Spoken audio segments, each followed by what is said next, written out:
I had just moved to Arizona, trying to start over after a painful divorce. The desert air was dry, the skies too open, and the house felt far too big for one person.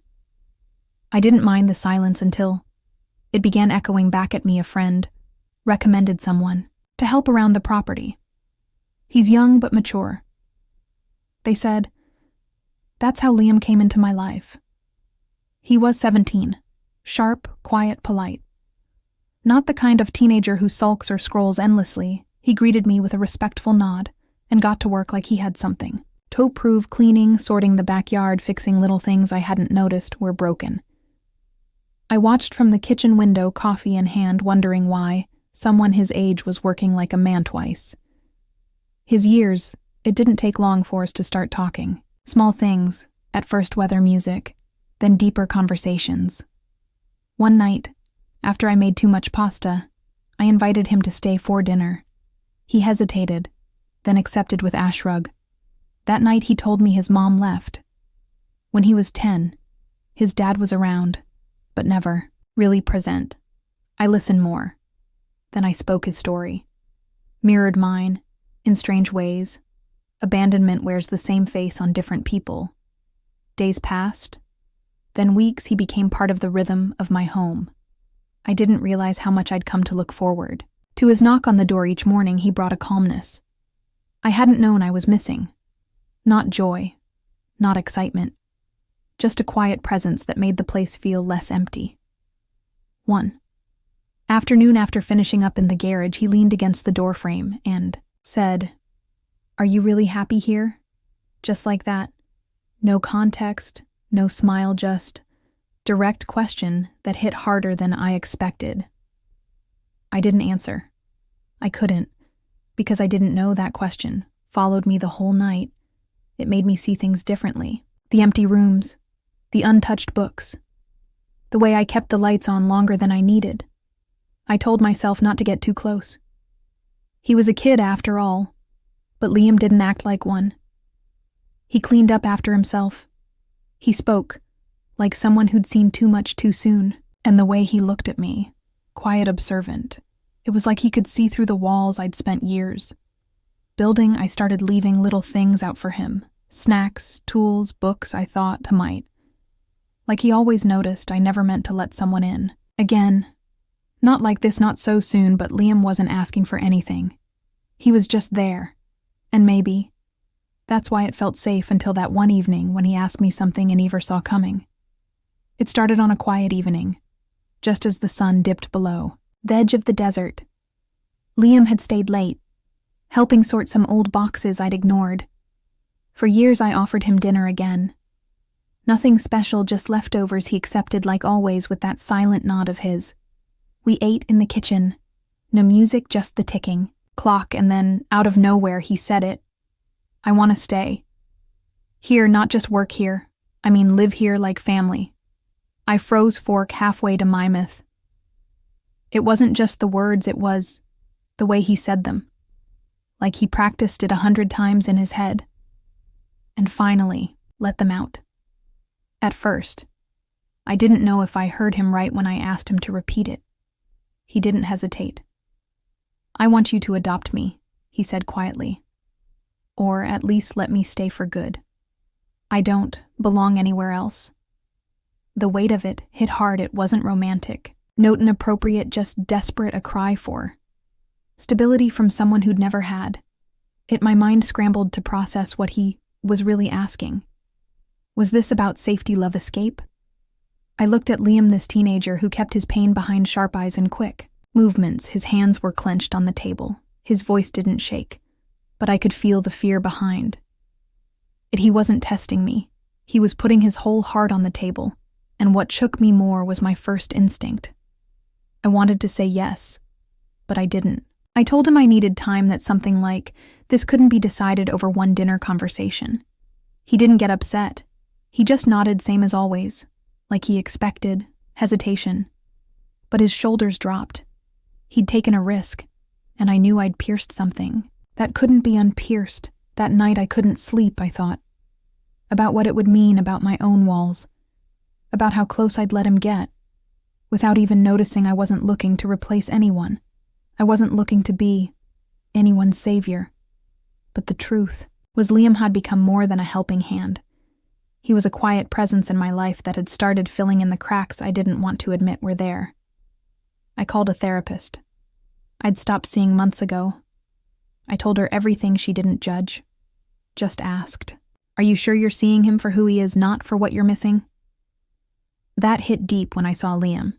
The next day, I didn't avoid the topic. I told him I didn't know what the right answer was, but I also told him I cared, that he mattered, that I'd never let him feel alone while he was in my home.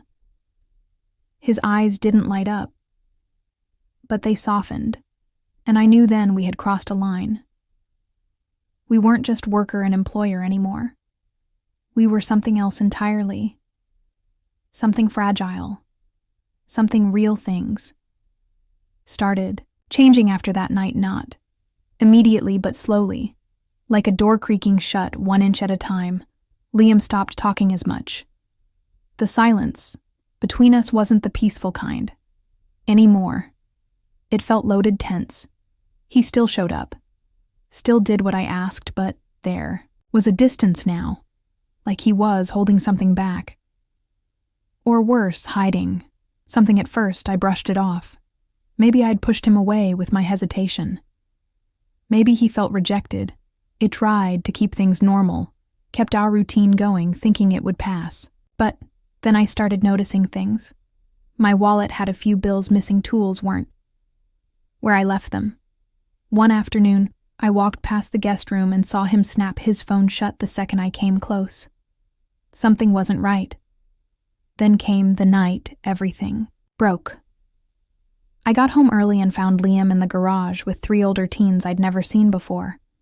Loud music, empty bottles, the air thick, with something that didn't belong. They scattered the second they saw me, but Liam didn't move. He stood there defiant, waiting for me to say something. "What is this?" I asked. He didn't answer, just stared at me like I crossed a line by even asking you, "Let me in, then push me out." He finally said, "You act like you care, but only when it fits your schedule." And I was stunned he didn't raise his voice, but his words were razor sharp. He accused me of using him to fix my own loneliness. Said I made him feel wanted, only to remind him he didn't really belong. I tried to explain that I was trying to figure it all out, that I never meant to hurt him. But he wasn't hearing. His anger wasn't about the party. It ran deeper. This wasn't about one night. It was about all the nights before. About the confusion we both let grow. Without naming it, "You made me feel like I had a place." He said then, "You reminded me I was just passing through." It felt like being punched in the chest. Because in some ways he was right. I told him he needed to leave for now, that he could stay with the family friend who had introduced us. I couldn't let this keep spiraling. It wasn't safe for either of us. He didn't argue. He just grabbed his bag and walked out after the door shut. The silence came back, but it wasn't the kind I'd grown us to. This one hurt. This one echoed every word he'd said. I sat there thinking how easily care can turn into confusion, how quickly trust can snap when emotions get tangled. I didn't know if I'd see him again, but I knew one thing for sure. Whatever we'd had, whatever it was broken now, and maybe it had been built on crack's web. Oth chose not to see. Weeks turned into months, and the house was quiet again. Not peaceful, just empty. The kind of quiet that makes you question everything. It tried to move on, kept my routine filled. My time with tasks, errands, anything that would keep my mind off Liam, but no matter what I did, I kept coming back to the way he looked at me that night, like I'd let him down in a way he'd seen. Before, I didn't try to contact him. I figured he needed space as much as I did. Still, I thought about him, often not in a regretful way, more like trying to understand what it had all meant. I realized we both walked into something we didn't fully understand. I saw parts of myself in him, my younger self, desperate for connection, for safety, for someone to just Stay. Then one morning a letter arrived. No return address, just my name in tight, careful handwriting. It was from Liam. He wrote that he was sorry. Said he didn't know how to handle everything he was feeling. And he knew. He'd crossed lines. He said he didn't blame me for anything, but what stuck with me most was this line: I just wanted to feel like I was enough for someone to stay. That sentence sat in my chest for days.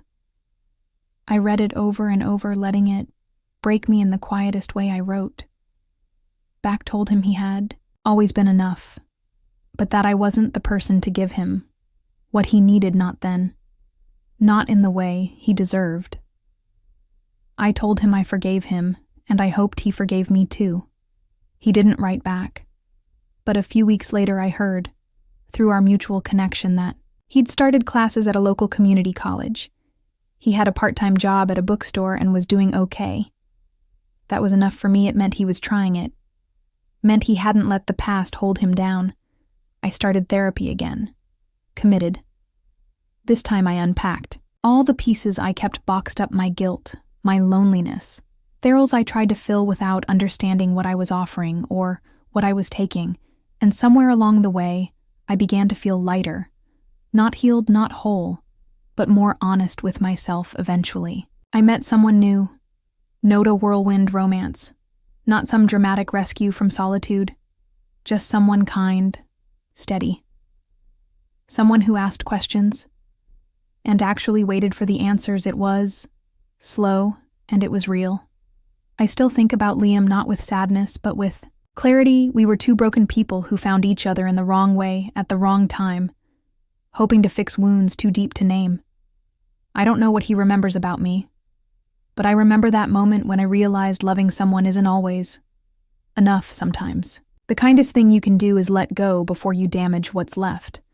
And sometimes the people who shake us the most don't stay in our lives. They just leave behind the lesson we never knew we needed.